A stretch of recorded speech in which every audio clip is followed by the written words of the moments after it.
a todos, buenas tardes. Bueno, como ya les dijeron, el título de la ponencia de hoy es Reordenar un espacio público de tradición popular, conflictos y tensiones en torno al habitar la Plaza Garibaldi. Tanto el título como la investigación de la que les voy a hablar y los resultados que les expondré, los retomo de un trabajo que realicé entre el año 2014 y 2016 como parte de la maestría en Ciencias Antropológicas que realicé en esos años en la UAM Iztapalapa.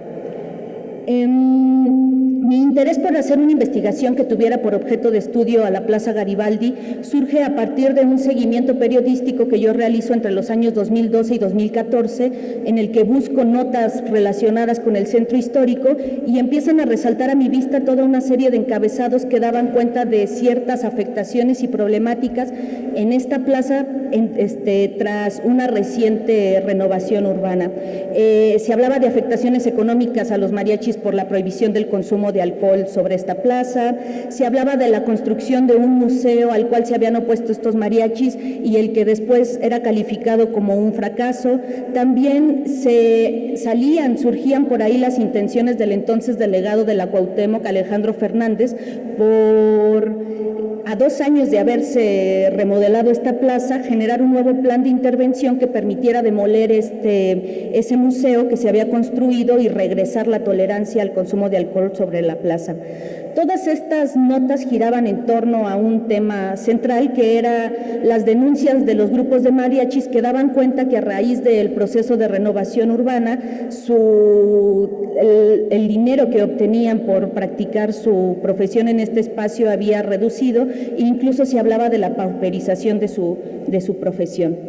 ¿Qué es lo que había sucedido? En el año 2009 se había puesto en marcha el Plan Maestro de Renovación Urbana de la Plaza Garibaldi y sus alrededores, un proyecto que había implicado una renovación física de este espacio, que había implicado también la construcción del Museo del Tequila y el Mezcal en la parte frontal, en la cara principal de la Plaza Garibaldi, y que también conllevaba el establecimiento de la Escuela del Mariachi, una escuela que tenía por función profesionalizar a estos músicos que en muchas ocasiones son líricos y a los cuales se esperaba que pudieran ejercer de mejor manera su oficio para que ofrecieran un mejor servicio a esos turistas que se buscaba atraer a la Plaza Garibaldi. El proyecto se termina en 2010 y 2 años después, tras una serie de conflictos, se pone en marcha el operativo Cero Tolerancia contra el ambulantaje y consumo de alcohol adulterado en la Plaza Garibaldi, y con esto se proscribe la tolerancia que existía hasta ese entonces de consumir alcohol sobre la plaza, que yo creo que era una característica única de este espacio, era el único espacio de la Ciudad de México donde se toleraba esta práctica. Y lo interesante de este proyecto era que en términos administrativos era un primer esfuerzo por llevar todas estas políticas de renovación urbana que se habían concentrado hasta entonces en el perímetro A, donde hay mayor concentración de valores patrimoniales, hacia el perímetro B, hacia esta área que históricamente ha sido concebida como un área problemática debido a la situación de pobreza de su población, los niveles de inseguridad, el intenso uso del espacio público para actividades no permitidas, por ejemplo, el comercio informal, que sabemos está bastante enraizado en este perímetro B. Y también era interesante porque pese a estas tantas problemáticas de las que siempre se hablan respecto al perímetro B, en este lugar, en la periferia norte, se encontraba la Plaza Garibaldi, que pese a ello, pues había logrado durante la centuria pasada generar y consolidar una dinámica ligada a las actividades de divertimento popular que la habían convertido no solo en un emblema de la mexicaneidad a nivel nacional, sino también en un emblema a nivel internacional. Bueno, este Plan Maestro de Renovación Urbana se desprendía, como les decía, de un marco más amplio de políticas de reordenamiento urbano que habían incidido hasta entonces en el perímetro A, que llevaban en ese entonces poco más de década y media, y que en muchos trabajos ya habían sido abordados los efectos de algunos de los proyectos y se hablaba de que eran una política de corte neoliberal con la que se pretendía, si bien sí reducir un deterioro tangible en el centro histórico de la Ciudad de México, a la par buscaba hacer atractivo este espacio para los desarrolladores financieros y buscaba propiciar una nueva actividad, o digamos buscaba hacerse atractiva para el desarrollo desarrollo de una nueva actividad relacionada con el mercado del turismo internacional. Esto implicaba que se implantara un nuevo orden de carácter cosmopolita, asequible y accesible para estos actores que se buscaban atraer, y que se tuviera como resultado colateral la paulatina marginación de los órdenes populares que se habían impuesto por esta población que habita el centro histórico. Ante este panorama, ya en el 2014, yo comienzo a preguntarme qué efectos había tenido esta implantación del proyecto de renovación urbana de la Plaza Garibaldi sobre los usos y prácticas que desarrollaban sobre este espacio sus habitantes. Y sobre todo me interesa saber cómo vivencian estos las transformaciones que aparentemente había producido este proyecto. El objetivo era conocer pues los efectos del plan de renovación urbana sobre los usos y prácticas que se desarrollan cotidianamente en este espacio público.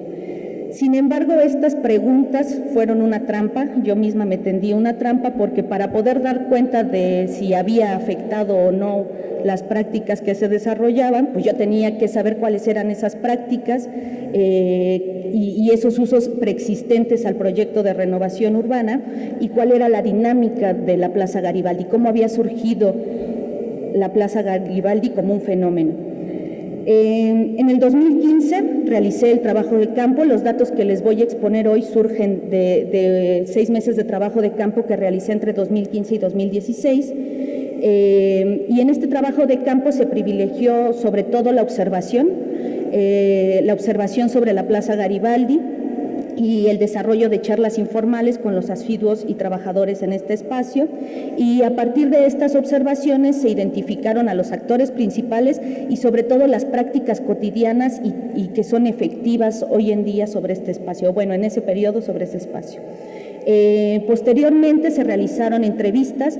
Para la realización de estas entrevistas yo busqué sobre todo el contacto con personas que tuvieran una larga data sobre la Plaza Garibaldi, porque esto me aseguraba que conocieran las prácticas comunes sobre el espacio, pero que también me pudieran hablar del proceso de renovación urbana.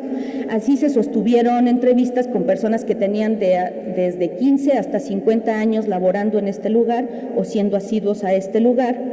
Y las entrevistas se hicieron en 2 partes. Una primera entrevista donde yo me concentraba en saber cómo es que habían llegado a la Plaza Garibaldi y en qué momento lo habían hecho, para entender cómo se insertaban en la dinámica de este lugar y cómo se anclaban en el espacio. Y posteriormente una segunda entrevista en la que los pedía que me acompañaran por un recorrido por la Plaza Garibaldi para que me fueran contando cómo era este espacio cuando ellos habían llegado a él. Esto sobre todo tenía por finalidad el que en el momento en que ellos buscaran explicarme el pasado, pues tendían a apoyarse en el presente para poder decirme cómo había sido ese Garibaldi que remembraban, y en ese momento comenzaban a surgir las opiniones relacionadas con las transformaciones producidas por el proyecto de renovación urbana. De esa manera yo encontré que incidía lo menos posible en los juicios que pudieran tener respecto a ese proyecto. Por último, se realizó una estancia de 1 mes en un cuarto dentro de un departamento ubicado en las cercanías de la Plaza Garibaldi, y esta estancia se pensó para permitirme hacer observación prolongada, sobre todo en horario nocturno, que es cuando sabemos la Plaza Garibaldi está totalmente vital, pero resultó permitiendo observar algo inesperado y que ha permitido continuar otra investigación, y fue que a partir de esta experiencia me di cuenta que en torno a la Plaza Garibaldi hay una amplia oferta de espacios habitacionales de alquiler que se relacionan con la dinámica de esta plaza. Son espacios habitacionales para aquellos que trabajan en este lugar, ya sea de manera temporal o sí, de diversa, se manejan distintas temporalidades, y que digamos viven bajo una forma de habitar pendular, pero más adelante les cuento sobre esto. Bueno, sobre los usos y prácticas que se desarrollan actualmente en la Plaza Garibaldi, para comprenderlas hay que entender pues cómo surge esta plaza como un fenómeno,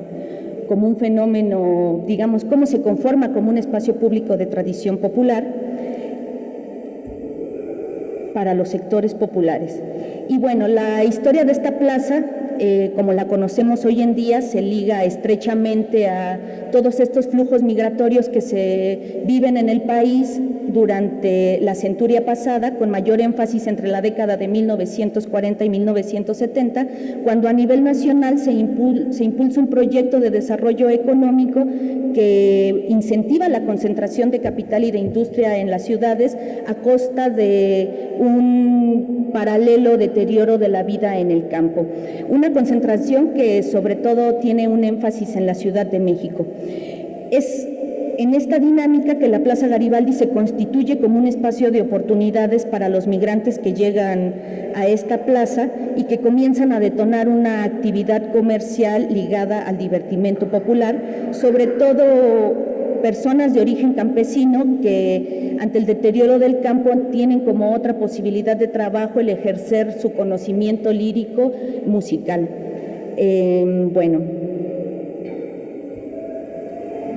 Hay dos hechos fundamentales que desatan o hacen de la Plaza Garibaldi lo que conocemos hoy en día. El primero de ellos es el establecimiento de la cantina El Tenampa en 1923, y esta cantina surge a partir de que un comerciante de origen jalisciense llega a la calle de Honduras y establece una tienda en la que posteriormente su esposa empieza a vender pancita y lentamente se va convirtiendo en una cantina. Y es este hombre el que invita al primer grupo de mariachis para tocar en este espacio. Es en 1924 que llega un primer grupo de mariachis a la Plaza Garibaldi, e incluso se podría decir que a la Ciudad de México, y ante su éxito rotundo, el comerciante empieza a invitar a otros grupos de mariachis que comienzan a alternarse para tocar dentro del Tenampa. Durante el tiempo en que estos no están tocando, salen a la plaza y comienzan a ofrecer sus servicios a los paseantes que andan por la Plaza Garibaldi, y es justo de esta incipiente práctica que empieza a surgir lentamente una dinámica en torno a la presencia de los grupos de mariachis en la Plaza Garibaldi. Es tal el éxito de ellos en este espacio que se empieza a generar alrededor de ellos toda una actividad mucho más amplia de carácter de divertimento nocturno. Y para darnos una idea de qué es lo que sucede, Batuc nos dice que durante el periodo conocido como el Milagro Mexicano, entre 1940 y 1956, comenzaron a proliferar alrededor y en torno a la Plaza Garibaldi establecimientos destinados al divertimento nocturno.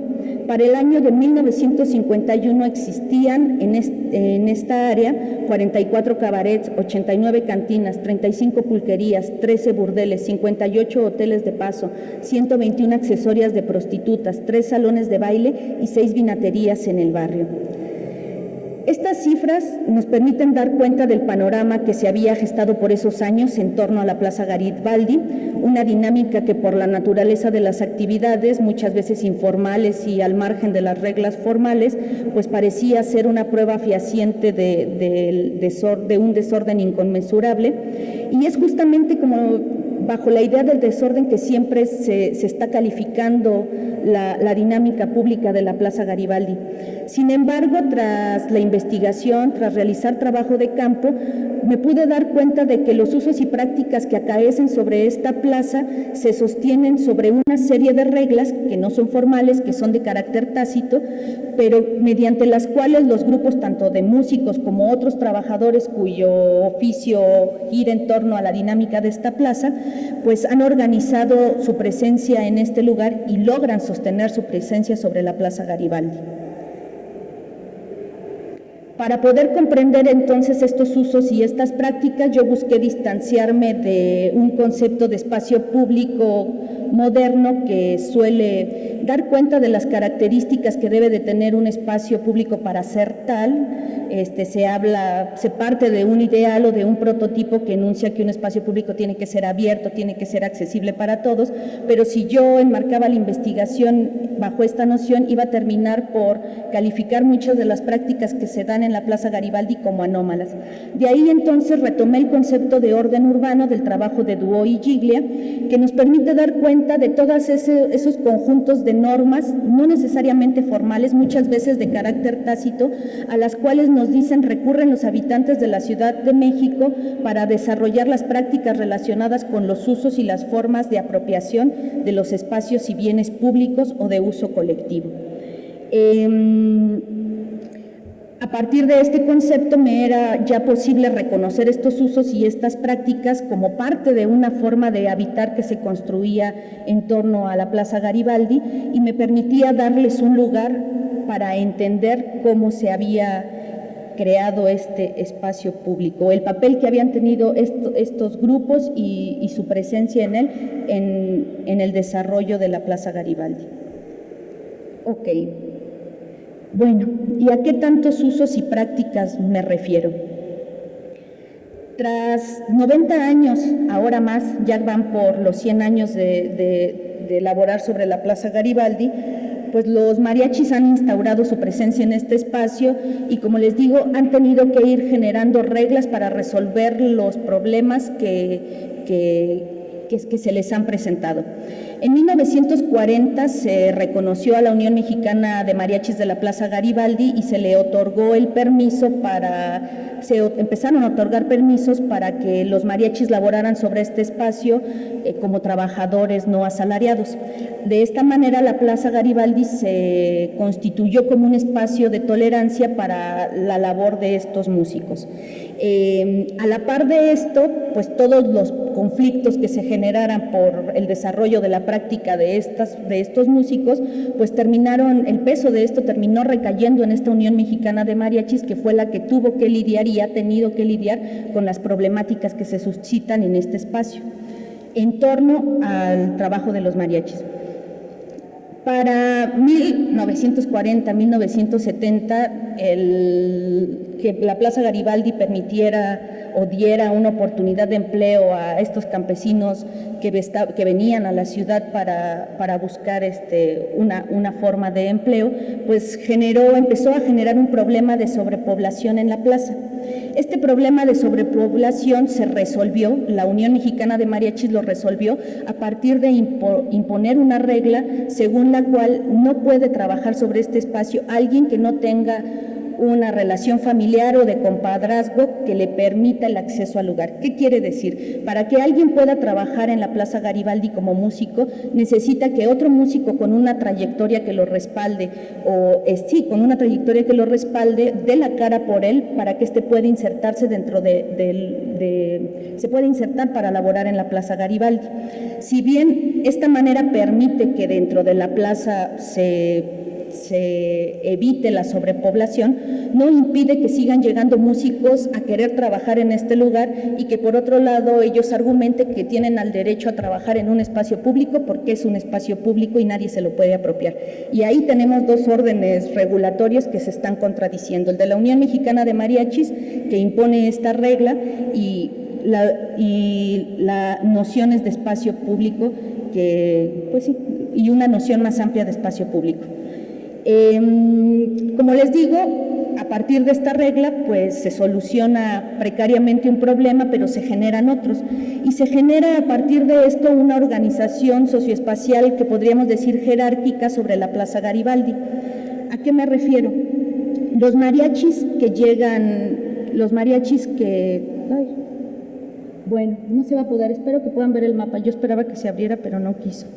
Los mariachis que llegan y que no tienen derecho a trabajar dentro de la plaza se empiezan a colocar fuera del área de jurisdicción de la Unión Mexicana de Mariachis, en esta zona del carril confinado del eje central, en el que suelen ser los mariachis que normalmente vemos que se están acercando a los carros para ofrecer su servicio. Ellos en este espacio logran evadir la jurisdicción de la Unión Mexicana de Mariachis y se colocan ahí, y son concebidos por los otros mariachis como mariachis piratas. Ellos no pueden acceder a la plaza, y en el caso de que accedan, los otros mariachis que se ubican entre ellos, cuando se dan cuenta de su presencia, pues suelen sacarlos, y esto puede generar conflictos fuertes. En el interior de la plaza, a su vez, hay otra forma de ubicarse, ¿no? Uno puede llegar y ver a los mariachis dispersos, pero estos se suelen colocar en zonas. En la zona que es de azul, que pinté de azul y que está marcada también acá enfrente de azul, que la zona como más valorada, es donde se suelen ubicar los mariachis a los que se les denominan los pechugas. Estos mariachis suelen tener una historia familiar sobre la plaza mucho más larga y suelen tener conocimientos musicales profesionales. Y en la zona amarilla se suelen colocar los mariachis a los que estos pechugas de manera despectiva denominan como la perrada. Y son mariachis cuyos antecedentes familiares no son como de tal importancia como las de los otros, o que carecen de conocimientos profesionales porque su conocimiento es lírico. Sin embargo, esto no es una ley. En la zona amarilla podemos encontrar mariachis con conocimiento profesional, pero que no tienen un respaldo familiar tan fuerte y por lo tanto se colocan en esa área. Lo interesante de esta organización espacial es que pues, no hay barreras, a diferencia de lo que sucede con los mariachis piratas, que no se les permite entrar. Entre los otros dos sectores de mariachis no hay algo que verdaderamente impida que los otros se puedan mover a otro espacio y concentrarse en el área central, donde hay una mayor oportunidad de conseguir un cliente.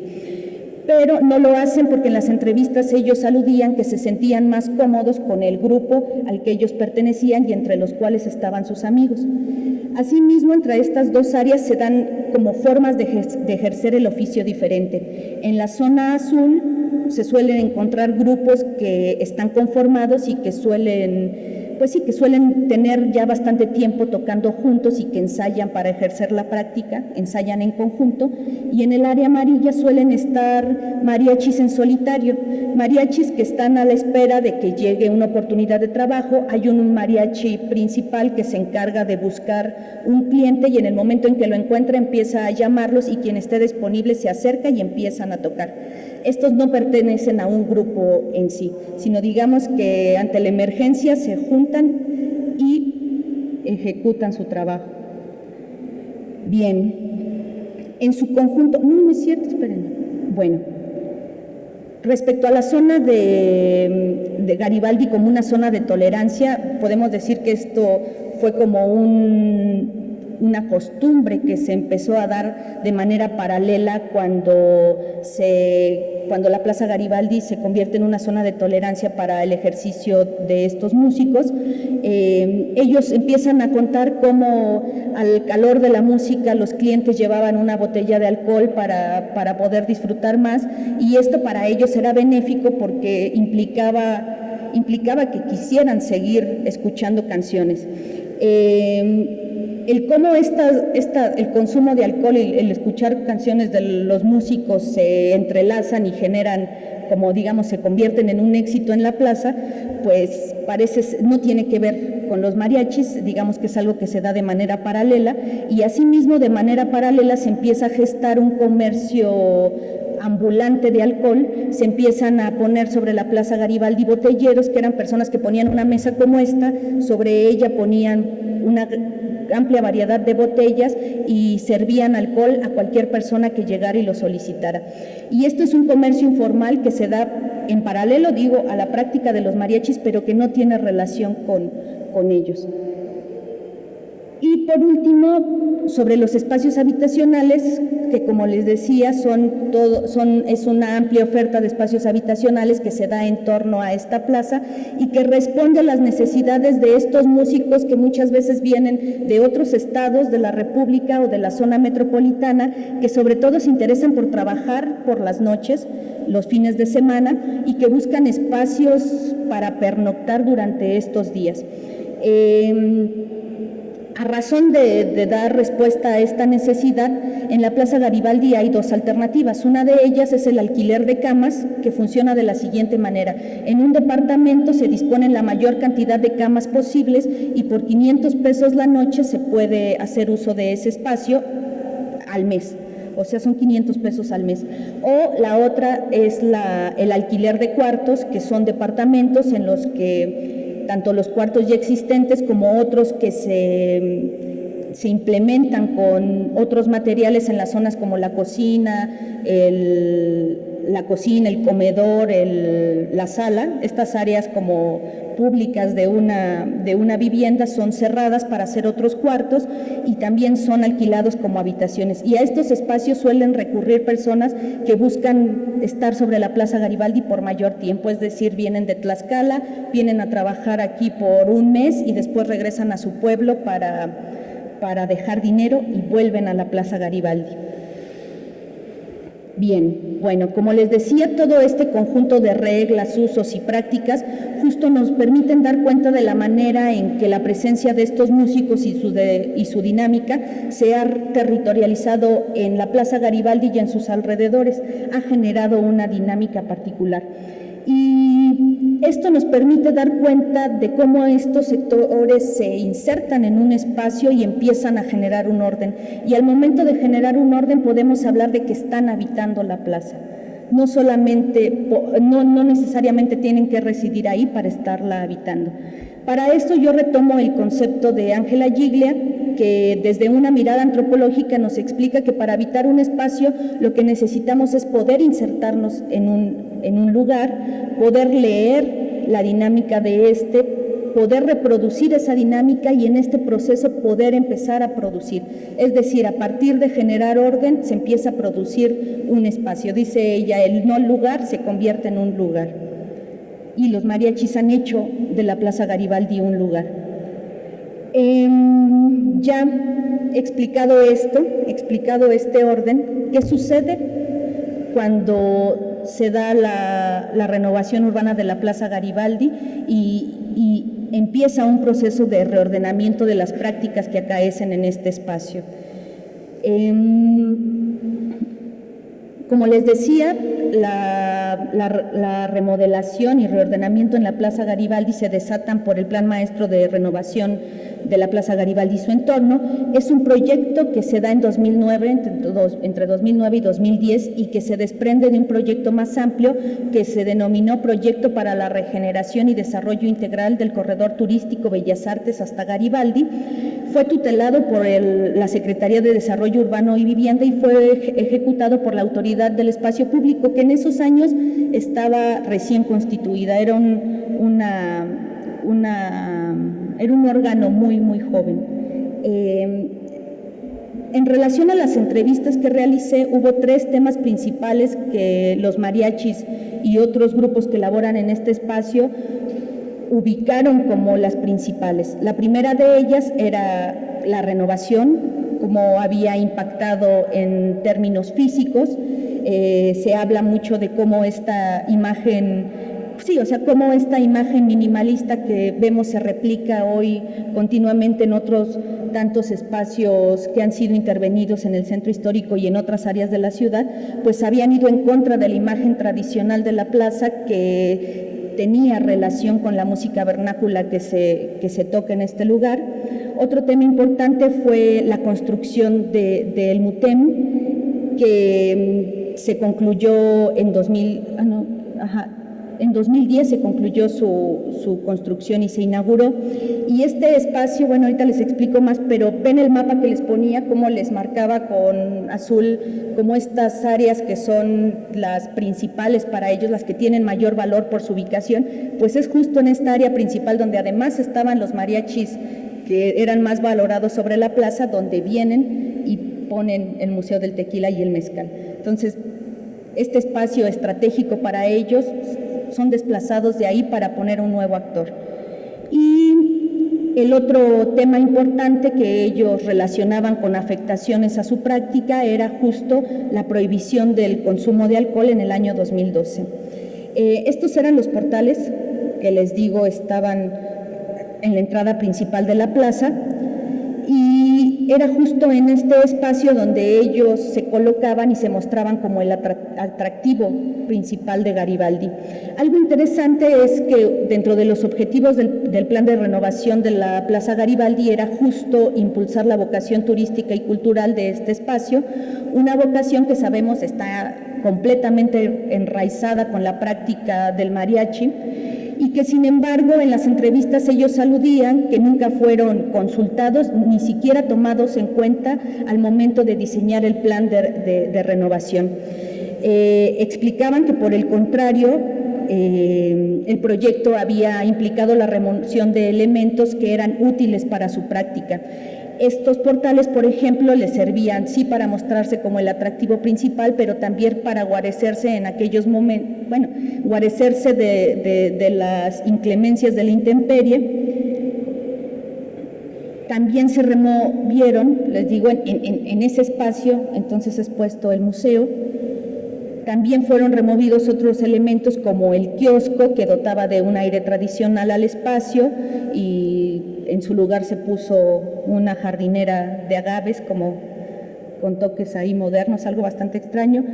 Se eliminó el templete de serenatas, que era fundamental porque en todos los 29 de noviembre los mariachis celebran su fiesta, que es el aniversario de su santa patrona, Santa Cecilia, y montan un espectáculo. Este espectáculo lo montaban sobre este templete, entonces fue eliminado también.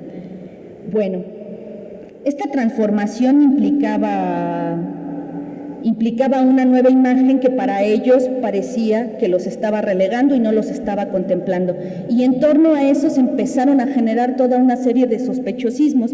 Ellos aludían a que el plan que les habían mostrado había sido cambiado y que mañosamente había sido cambiado. Yo hice una revisión y eso no fue cierto. El plan con el que se inició el proyecto fue el mismo con el que se culminó, salvo por una especie de toldos que se pusieron sobre la plaza a fin de responder, imagino yo, a la necesidad de estos músicos de guarecerse de la lluvia, pero salvo por eso no hubo ningún cambio.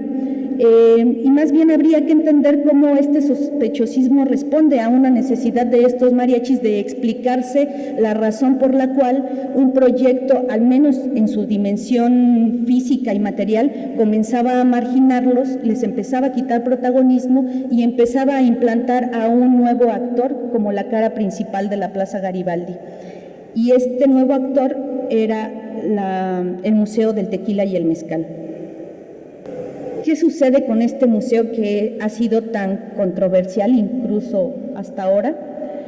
Es un museo que fue financiado con recursos públicos, tanto de la Ciudad de México como federales.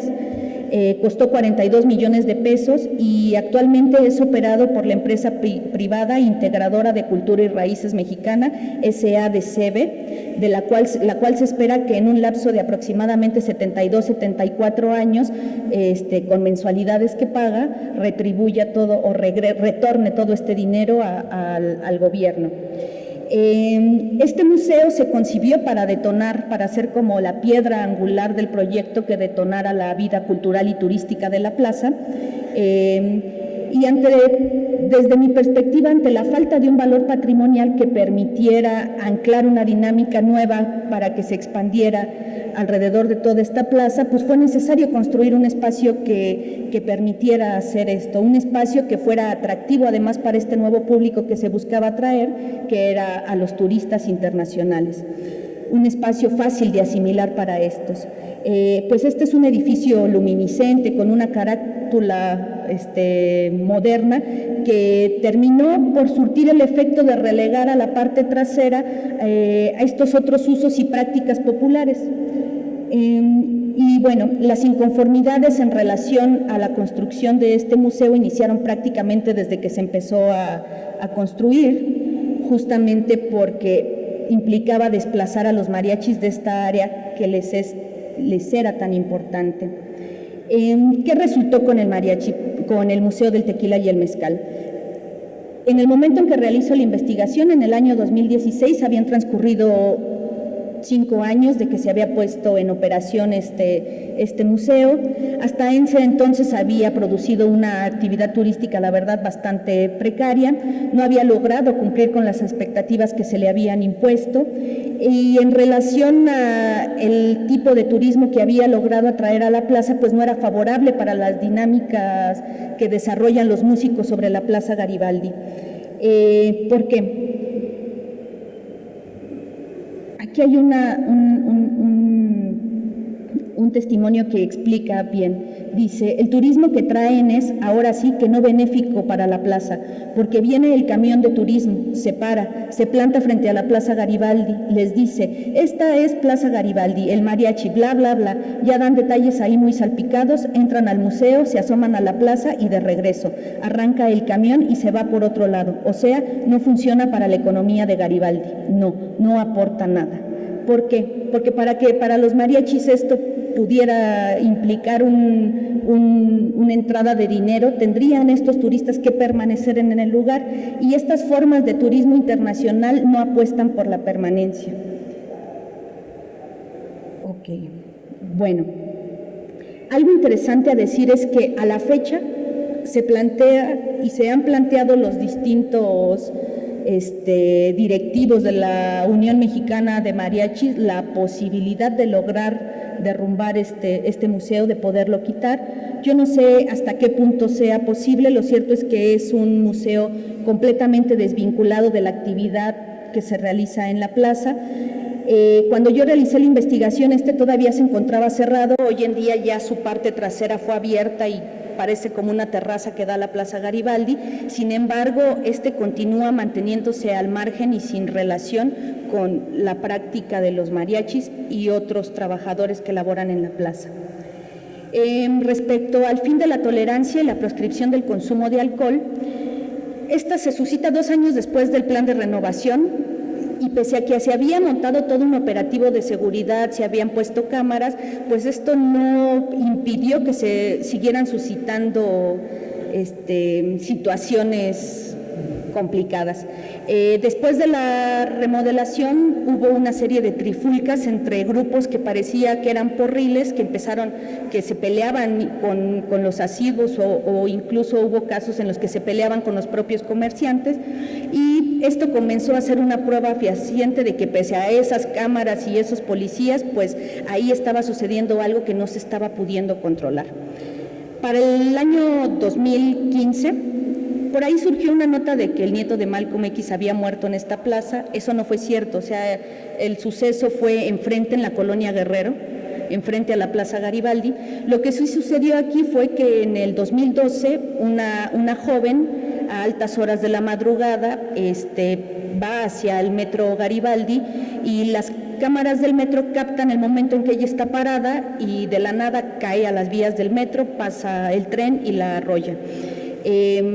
La gente se asegura, el chico que la acompañaba aseguraba que ellos habían estado previamente tomando alcohol en la Plaza Garibaldi, alcohol que habían comprado a estos ambulantes que estaban en la plaza, y en ese momento se echa en marcha este operativo que implicó que iba en contra del ambulantaje y la venta de alcohol adulterado, pero que también alcanzó a otros comercios que estaban en la plaza, por ejemplo los globeros o los caniqueros que son este tipo que comercian con estas actividades de feria, digámoslo así. Y además de eso también implicó que se proscribiera el consumo de alcohol, que la Plaza de Garibaldi no pudiera ya más ser una zona de tolerancia.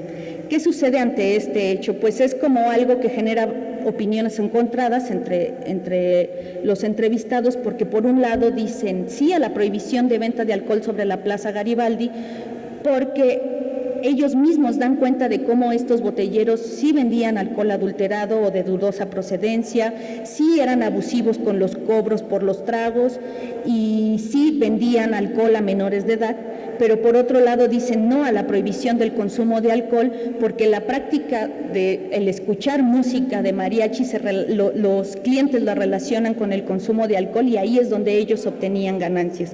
Y ellos aseguran que es justo a partir de esta proscripción y tras haber sido relegados a la parte trasera del Museo del Tequila y el Mezcal que empiezan a perder clientes. Bueno, este es un testimonio bonito porque justamente nos da cuenta de cómo el consumo de alcohol con el escuchar música vernácula dan cuenta de una forma de divertimento que se desarrolla en la Plaza Garibaldi o que se desarrollaba. Y este es un testimonio que me dio un administrador de un bar que hoy en día ya fue cerrado, ya no sigue ahí. Dice, nosotros los mexicanos estamos acostumbrados al desmadre, por así decirte. Entonces, si ya les quitas eso, ellos ya no van a venir, los clientes. Por ejemplo, si yo no tuviera mi negocio y yo vengo a Garibaldi y dejan tomar, yo digo, me meto a un lugar, me tomo 2, 3 copas, ya ando medio pedo y me alcanza para gastar más, me salgo, me compro una botella, escucho a los mariachis. Y eso es lo que era, lo que uno disfrutaba de Garibaldi, esa era su razón de ser de Garibaldi. Le quitaron eso. La gente tenía ese conocimiento, la gente sabía que Garibaldi pues tenía mal ambiente, ¿no? Sabían a lo que venían y eso era su razón de ser. Pues poquito a poquito vienen familias, pero ya no es lo mismo. Nosotros, por ejemplo, ahorita que vamos abriendo ya teníamos gente, ya había gente en la plaza. Ahora, si te das cuenta, no. Y como les digo, pues fue un establecimiento que sucumbió. Bueno, ya para ir cerrando un poco, tras este reordenamiento, también es posible dar cuenta de cómo, pues, digamos que se establecieron, o en este espacio, en esta plaza, se terminaron por establecer 2 órdenes con características distintas. Está este orden preexistente, el orden suscitado por la dinámica de la Plaza Garibaldi, por el ejercicio del oficio de los mariachis, y un segundo orden que es el que se ha buscado incentivar, un orden más de carácter cosmopolita, y a través del cual se ha buscado reordenar aquellas otras prácticas que antes sucedían en este espacio. En torno a esto, pues ahora se suscitan otras formas o se suscitan nuevos problemas, y uno que es muy común es justamente la extorsión por parte de policías a personas que o desconocen que ya está prohibido consumir alcohol en la Plaza Garibaldi o no les importa y de todas formas lo hacen. Estos policías llegan y los extorsionan y por 500 pesos les permiten ya poder beber en este espacio, y aparte es muy curioso porque para asegurarles que ya nadie más los va a molestar, les dejan un policía de guardia para que no venga un policía de otra cuadrilla y les vuelva a pedir dinero. Esto ha implicado que la prohibición del consumo de alcohol se busque hacer efectiva, pero sobre los turistas. Sigue habiendo muchos otros grupos, como los indigentes, que pueden estar bebiendo en este espacio y a los cuales nadie les hace nada, y además se siguen realizando algunas prácticas, como por ejemplo los carros que se suben a esta zona peatonal, las propias, por ahí había una foto de una propia patrulla que anda sobre la Plaza Garibaldi cuando está prohibido, bueno, es una plaza únicamente de uso peatonal.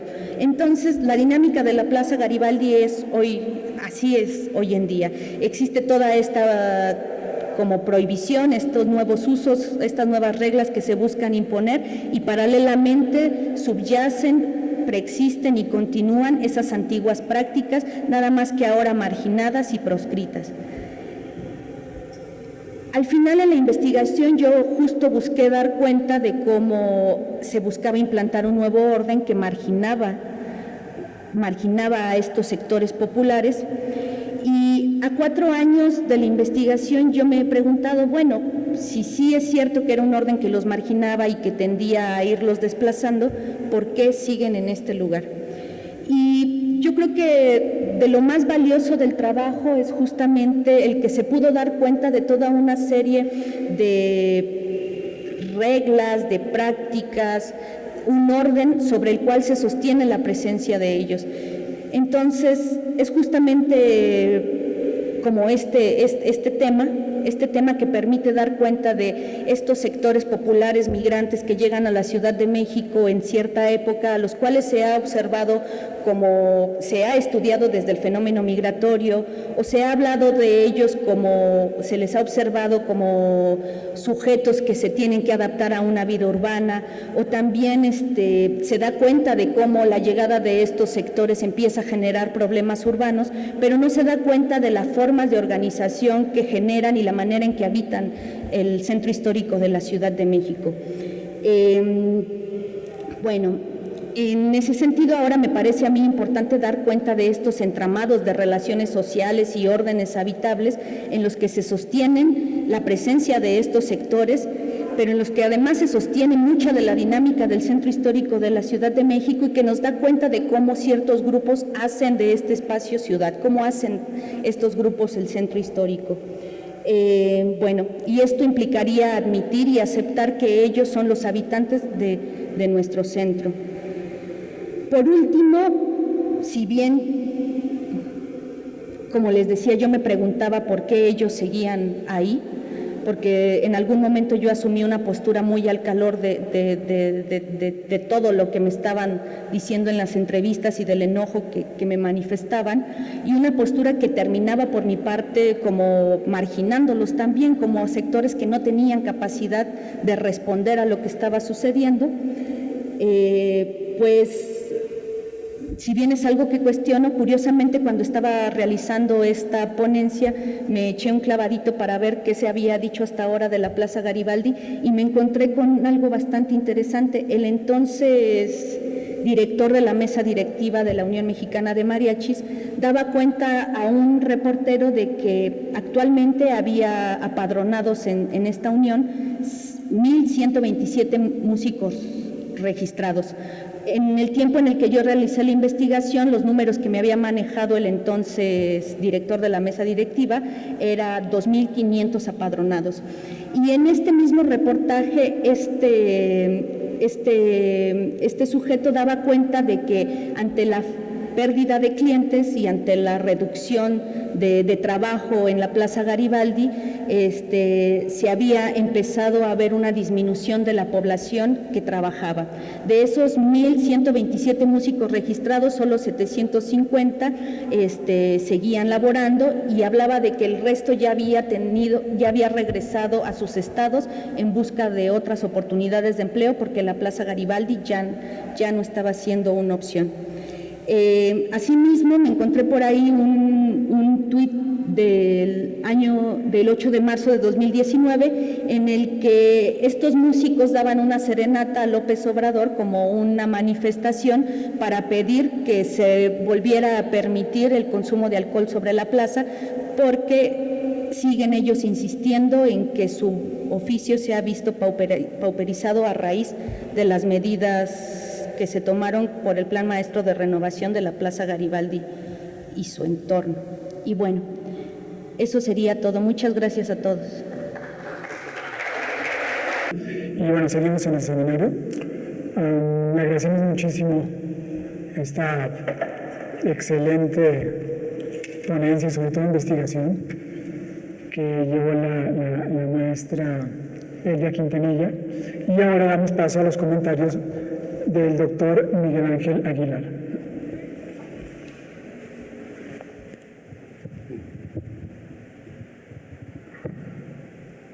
Buenas tardes, gracias por la...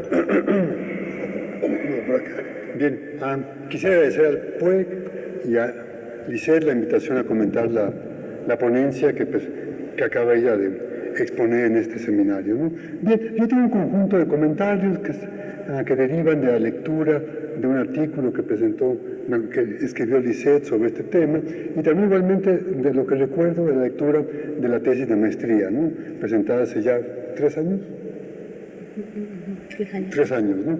Bien, bueno, me parece que la investigación que hace Lisset es muy interesante porque pone en relación muchos temas importantes, tanto para la arquitectura, el urbanismo, la planeación, y estos temas tienen que ver con centros históricos, centralidad, patrimonio, proyectos urbanos, prácticas de habitantes y alteración de este orden ya existente, ¿no? Entonces, bueno, lo primero que quisiera comentar es que este proyecto, digamos, el proyecto como tal, elaborado tanto por la delegación como por la autoridad del centro histórico, me parece que pone en evidencia una manera de pensar la ciudad y una manera de pensar los proyectos urbanos que de una manera u otra está ya caduca o que tiene que ser repensada.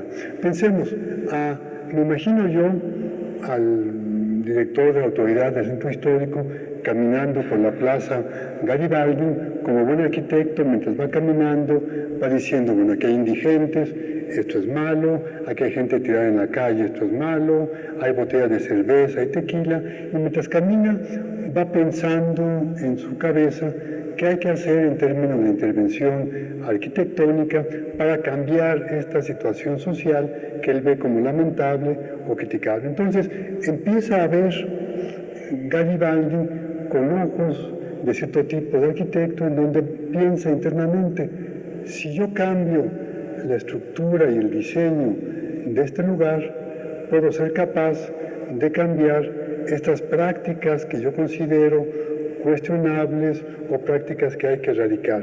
Entonces empieza a pensar, si ponemos aquí un museo, si quitamos estos arcos, si ponemos esto acá, si ponemos esto allá, y entonces empieza a pensar que a partir de la visibilidad, que a partir del aspecto material de un lugar, es capaz de incidir en las dinámicas internas. Esto que podemos llamar, digamos, como una falacia de la visualidad, o podemos llamar en términos más claros un determinismo arquitectónico, me parece que es una manera de entender qué es lo que pasó en Garibaldi. Hubo una apuesta muy fuerte a pensar que modificando esta estructura de diseño, esta estructura material de la plaza, todo se iba a resolver de una manera relativamente simple y más o menos mágica, ¿no? Evidentemente esto no ocurrió así, ¿no? ¿Y por qué no ocurrió aquí? Pero no ocurrió así. Aquí viene, digamos, la otra parte interesante de la historia. Por un lado, digamos, como bien documenta Lisset, a todo el proceso de presentación y discusión del proyecto fue hecho tal vez a una usanza demasiado, digamos, puesta en práctica en procesos de consulta urbana, que simplemente presentarle el proyecto a unos cuantos, hacer de cuenta que esos cuantos representan a los todos y de ahí entonces decir que la gente está de acuerdo con el proyecto. Lo que es interesante aquí es que esta consulta que se hizo, o este vínculo con los mariachis y con los habitantes, por un lado, no tomó en consideración la fuerte heterogeneidad interna, tanto dentro de los músicos como dentro de los habitantes, y al mismo tiempo pasó por alto un elemento fundamental, que es entender que dentro del ámbito de los músicos había diferentes grupos, diferentes jerarquías, diferentes discusiones, etc. Entonces hubo un proceso de planeación que me parece sobresimplificó la complejidad del escenario en donde se iba a llevar a cabo la intervención. Y aquí tenemos entonces otro elemento clave.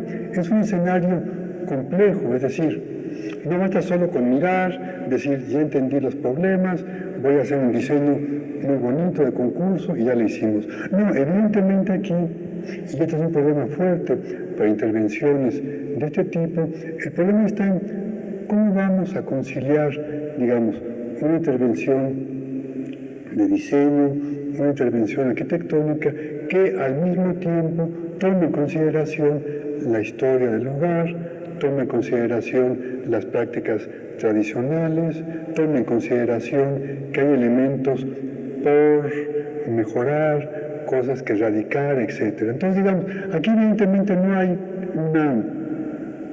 una fórmula secreta que alguien aplique para ganar un premio internacional. No, aquí evidentemente el tema está en cómo ir generando todo un proceso de diseño, gestión y consulta con los habitantes. Y también igualmente claro está tener en mente una suerte de paradigma de intervención. ¿Qué voy a hacer? Conservar y preservar, alterar, introducir nuevos elementos arquitectónicos, etc. Pero evidentemente aquí lo que resultó, y es evidentemente claro lo que ocurrió aquí, es que hubo una intervención relativamente vertical sobre el lugar, sin reconocer la heterogeneidad, sin reconocer la historia, y el resultado entonces fue esta incapacidad del diseño actual, por un lado, de modificarse de manera paulatina, y evidentemente que el diseño actual pudiera reconocer la gran heterogeneidad entre actores. Igualmente creo que uno puede reconocer con facilidad que en este proyecto hay cierta intención higienista, ¿no?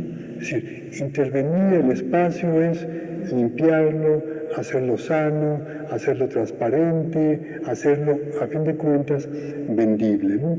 Porque, como bien comenta Lisette, este proyecto de intervención urbana me parece que con cierta facilidad lo podemos enmarcar en un proyecto de transformación urbana de espacios centrales y tradicionales para generar mayor consumo turístico por parte de visitantes tanto nacionales como extranjeros. Es decir, se trata en todo caso de envolver un espacio para fines de venta. Y aquí lo que se vende es algo que no se supo entender qué es lo que se quería promocionar, me parece. Un museo, que lo vimos ahorita, con las características de diseño como el que se hizo, es un museo que se adhiere a una estética contemporánea, ¿no? Líneas claras, ángulos rectos, metal, acabados más o menos lisos, y entonces se les está ofreciendo a los turistas extranjeros algo que ya tienen en sus propios países, algo que ya tienen en sus recorridos urbanos, en sus recorridos nacionales, perdiendo todo elemento de originalidad, sorpresa, disfrute, imaginario, y es casi como si fueran a entrar a una estación de metro de cualquier país desarrollado, ¿no? Metal, líneas rectas, vidrio, y ya lo hicimos.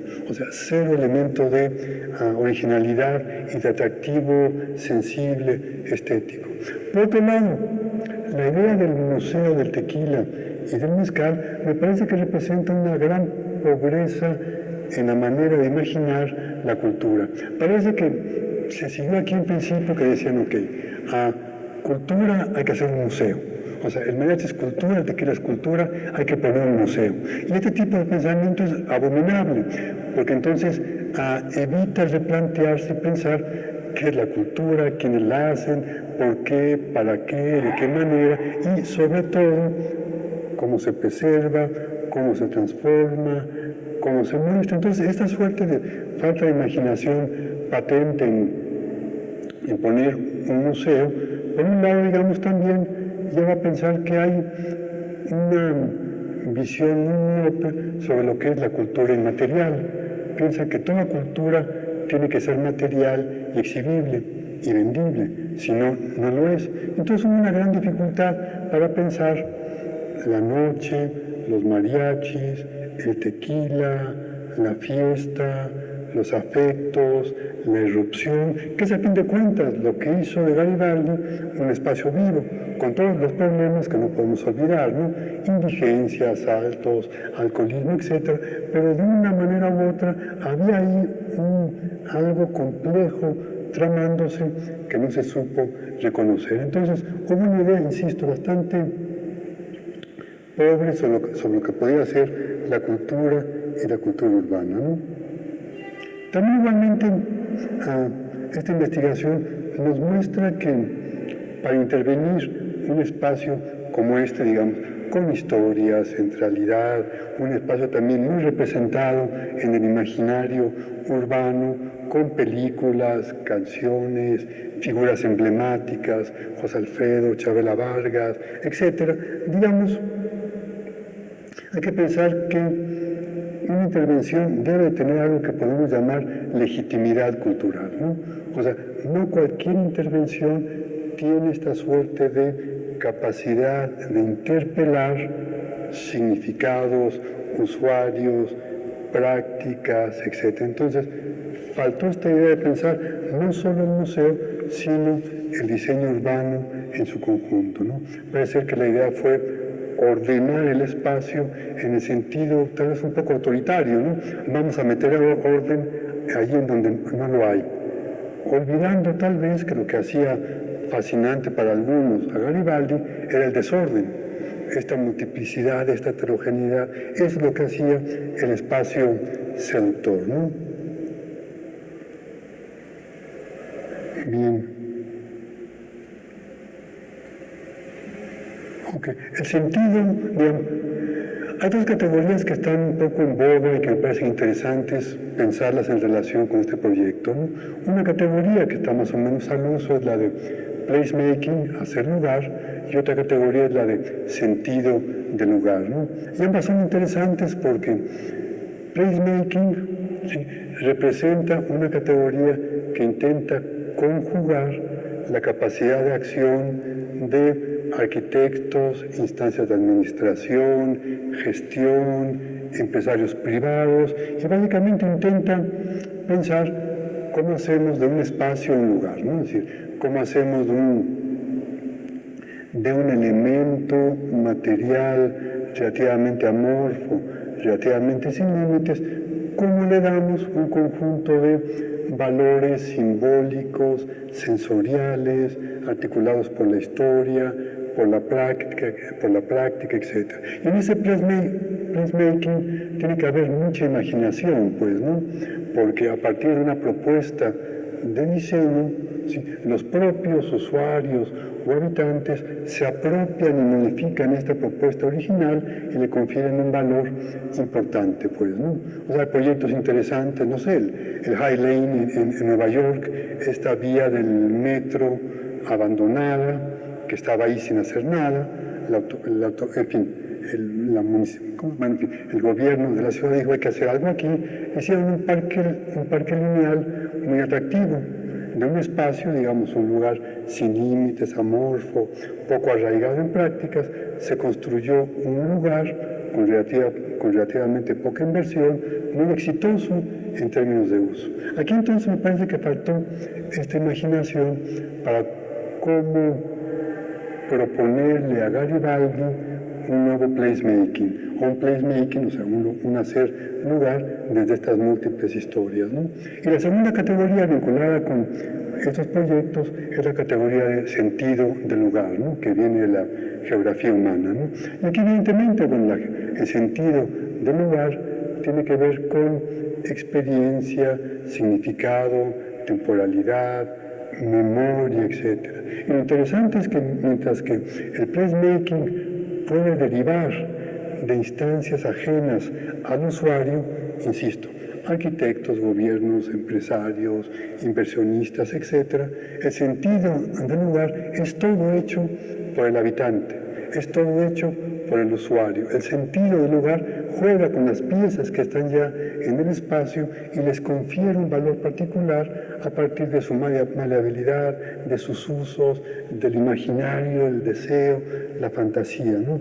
Y aquí entonces el problema es que el sentido del lugar no solo fue ampliado o mejorado, fue devaluado. El problema es que al no reconocer qué es lo que pasaba en Garibaldi en términos simbólicos, se acabó empobreciendo el lugar en sí mismo, el placemaking, y se acabó empobreciendo el sentido del lugar, ¿no? Podríamos pensar que tal vez hay ciertas líneas en paralelo con lo que pasó en la Alameda, ¿no?, con el proyecto de renovación de la Alameda, pero bueno, esa es materia de otra ponencia, ¿no? Pero bueno, en todo caso aquí estas dos dimensiones estaban ausentes, ¿no? El respeto al lugar y el respeto al sentido del lugar, ¿no?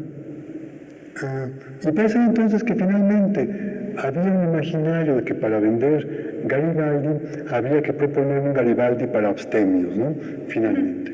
Y en ese proyecto evidentemente hubo algo que se rompió, ¿no? Hubo una falta ya de diálogo entre visitantes, lugar, habitantes, y esto que hacía que funcionara Garibaldi como un espacio rico en sensaciones y en estímulos, falló, pues, ¿no? Entonces, me parece que este proyecto que analiza Lisset es muy interesante para entender estas dinámicas urbanas, comerciales, de gestión, empresariales, de prácticas, de habitantes, etc. Y para pensar junto con esto, digamos, qué es lo que sí puede hacer un proyecto urbano exitoso. Algunos dirán, bueno, un proyecto urbano exitoso es sin duda Madero, siempre está lleno de gente. Pero sabemos que también Madero tiene sus detractores, porque alguien dirá, bueno, ¿qué chiste tiene meter en un corredor urbano de X kilómetros a muchísima gente en una ciudad que desborda habitantes por todos lados, ¿no? No puede ser que sea algo particularmente interesante. Pero bueno, el proyecto entonces da para pensar, ¿no? ¿Qué dimensiones hay que considerar de elaboración de proyectos, qué elementos no hay que considerar, a contrastar este proyecto con proyectos exitosos y de ahí entonces derivar cómo se da este equilibrio siempre precario y siempre importante entre habitantes, planificadores, inversionistas, tradición, historia, patrimonio, que son las dimensiones que están usualmente en juego en proyectos de esta índole. Bueno, estos son los comentarios. Muchísimas gracias.